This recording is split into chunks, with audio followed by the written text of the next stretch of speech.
Hey, this is Guy Unger. We're here to do a lesson on 7 chords today. What are they, how to create them, and how to play them. So without further ado, let's get right to it.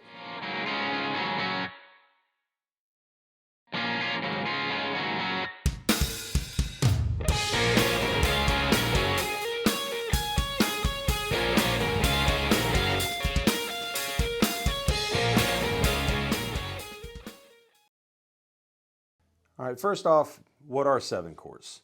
All right, 7 chords are basically a further extension from triads. So hopefully if you're watching this video at this point, you should know what triads are. We have 4 basic triads: major, minor, diminished, and augmented.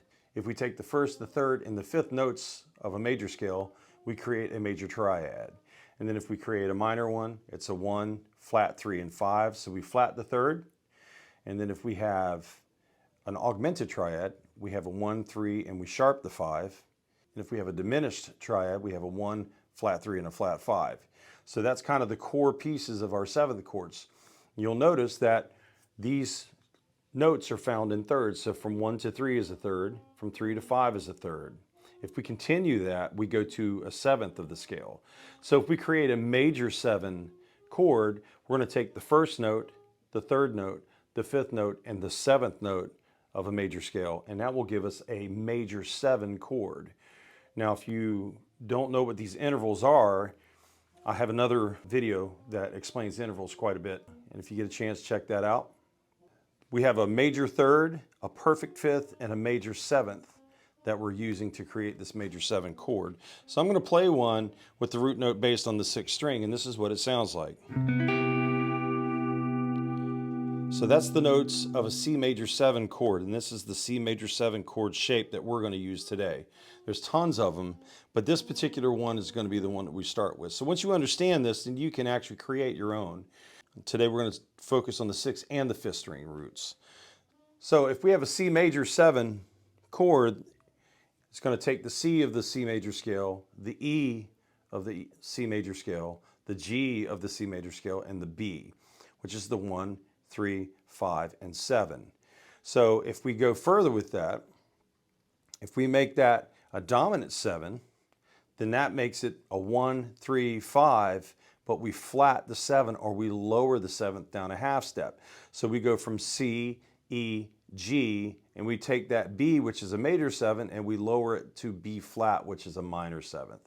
All right, so that's the interval of a minor 7th, not the chord minor 7. So make sure that you're distinguishing the difference between intervals and chords. So major 7, 1, 3, 5, 7, and C major would be C, E, G, and B. Dominant 7 is 1, 3, 5, flat 7, and those notes would be C, E, G, and B flat. All right, so if we take that concept and we apply it here, we look at this shape and we have to know what these notes are. So in this case, they're not in the order that we just stated from the scale. However, they're all present, so they create those chords. So let's talk about what these notes are. My first finger is on the 6th string, 8th fret. So for C major, that would be C. That's my 1 or my root. My third finger is on the 4th string, 9th fret, and that is my major 7th, which is B, not going in order. My pinky is on the 3rd string, 9th fret. That's my E or my major 3rd. My second finger is on the 2nd string, and 2nd string, 8th fret, and that is my 5th, which is G. You'll notice that I'm not playing the 5th string.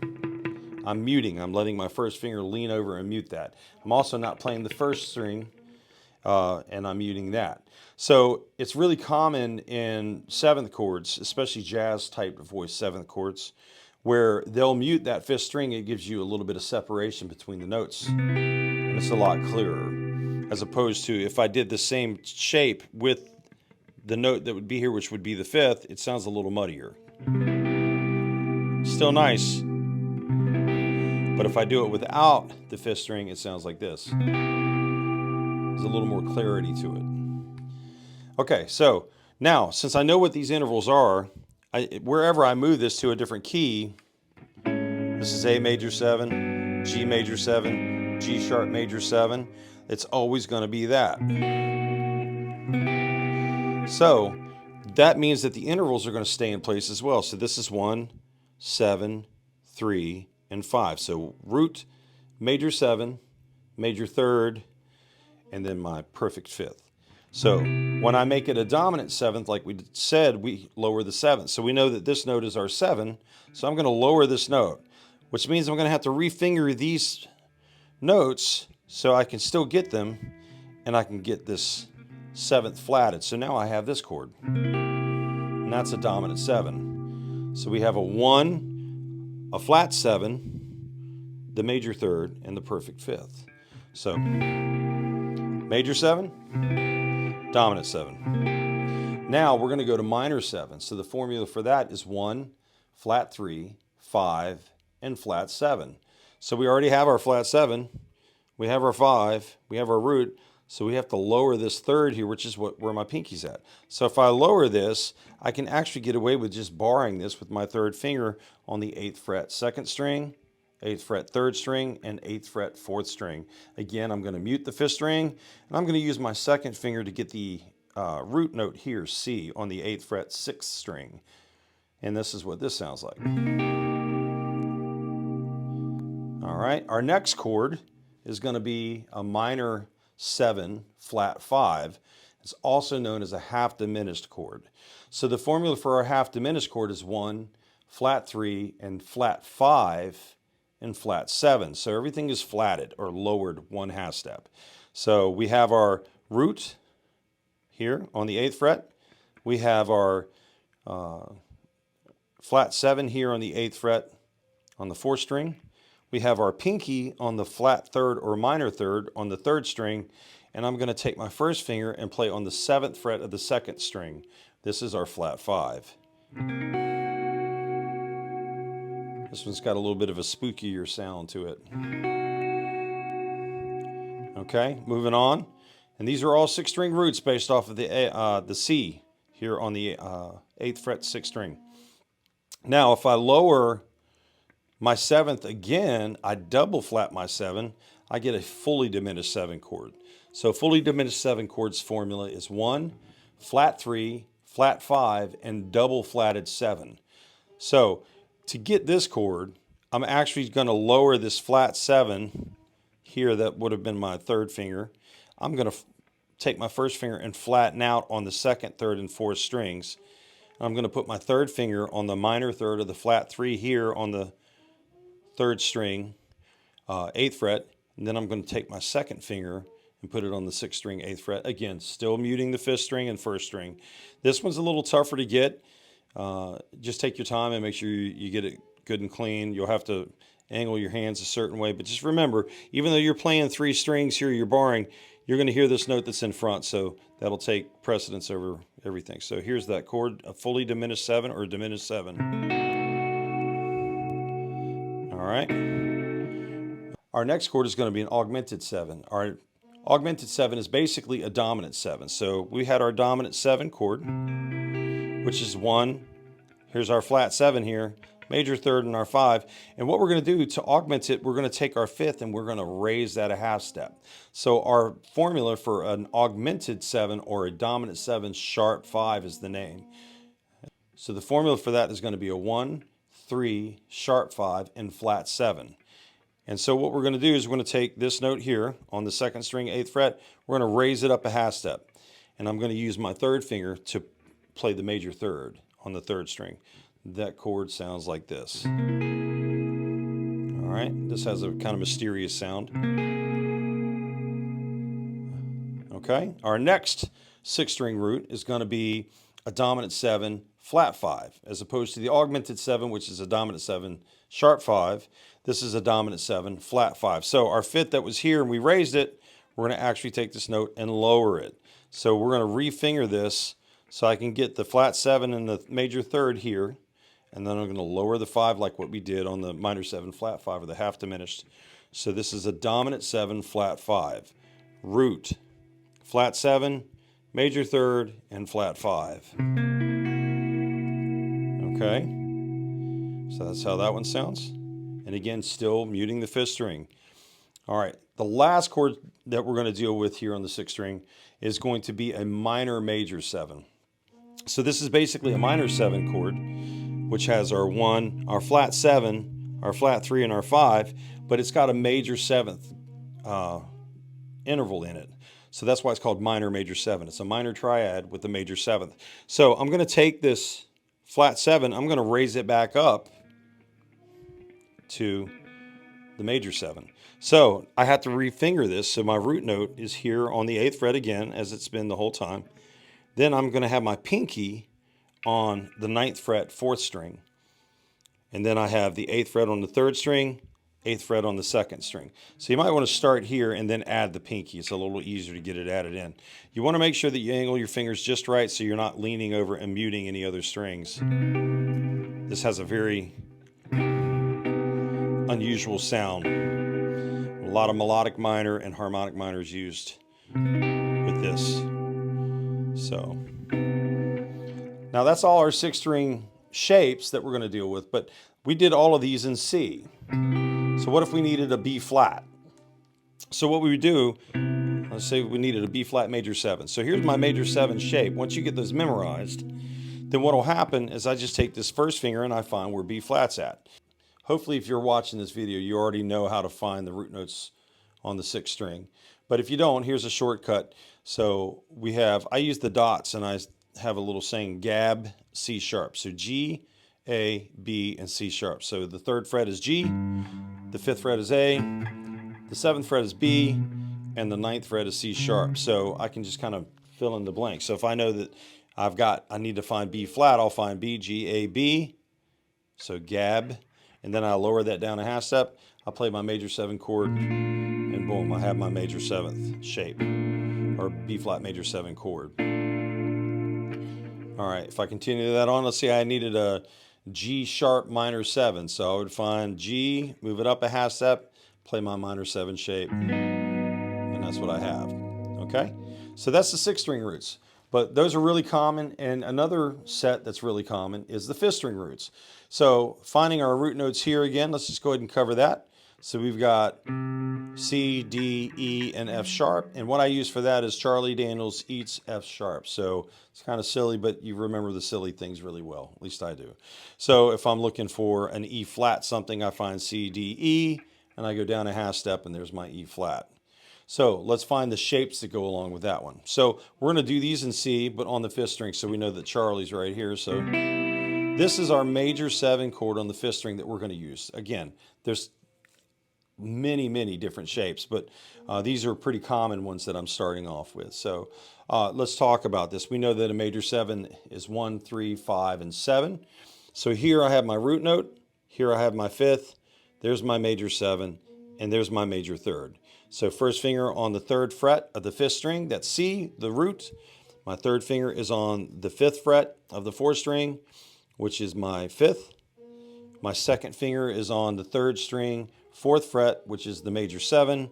My pinky is on the 2nd string, 5th fret, which is the major 3rd. So now that I know that, I can apply everything that we just did for the 6-string roots and make these what they need to be.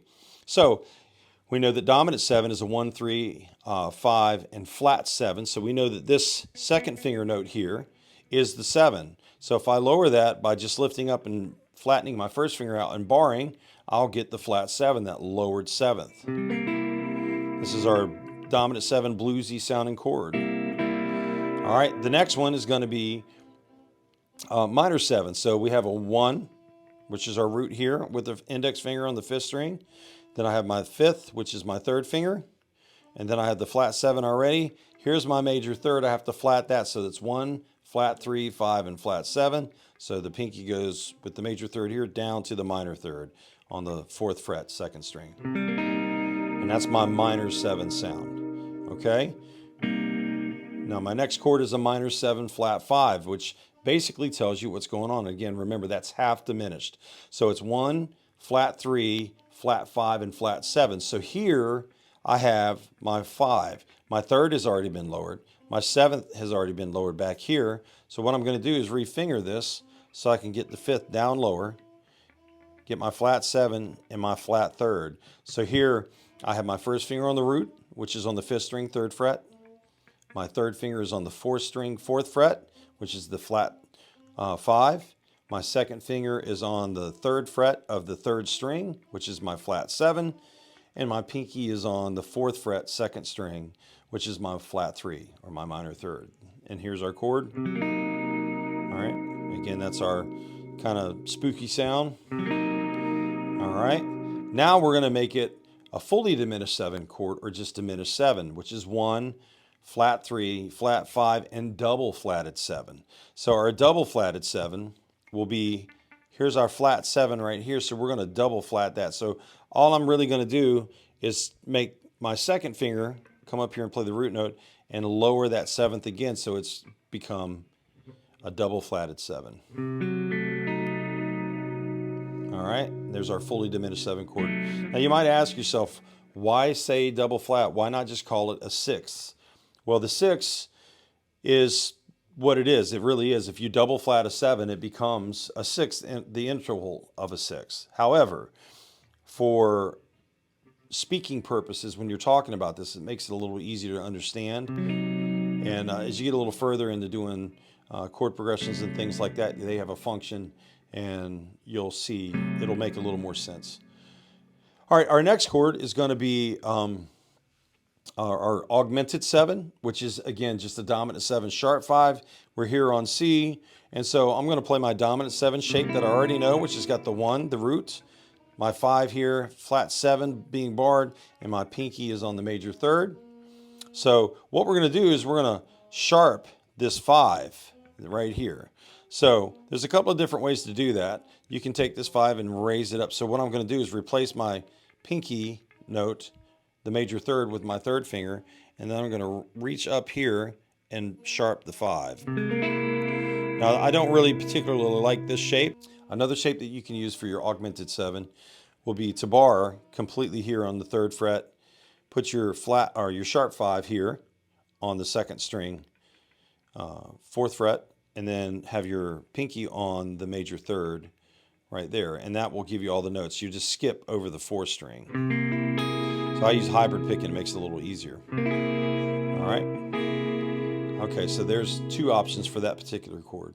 All right, our next one is going to be a dominant 7 flat 5. So if we go back to our dominant 7 shape, we know that this is our 5. This one's easy. We lift up, we flat the 5, and we have root note here on the 3rd fret of the 5th string. We have the 2nd finger on the 4th string, 4th fret, which is our flat 5. We have our 1st finger barring the 3rd fret on the 3rd string, which is our flat 7. And then we have our pinky on the 2nd string, 5th fret. All right, this is a pretty cool chord. All right, and then last but not least, we have a minor major 7. All right, so this is a great way to look at this, is kind of look at your minor chord, minor 7. And if we raise this flat 7 back up, we'll get this chord. So I can refinger it like this, flat 7 moving back up, and then I have this. So this is my root here on the 3rd fret, 5th string again. My pinky is on the 5th, which is on the 4th string, 5th fret. My 2nd finger is on the 4th fret, 3rd string, which is our major 7.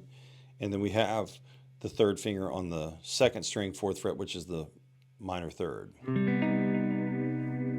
All right. Okay, well, I hope this helped. If you haven't, please like and subscribe. It helps out tremendously. I really do appreciate it. If you have any comments, please leave them down in the comment section. Let's get a good dialogue going on about, 7th chords.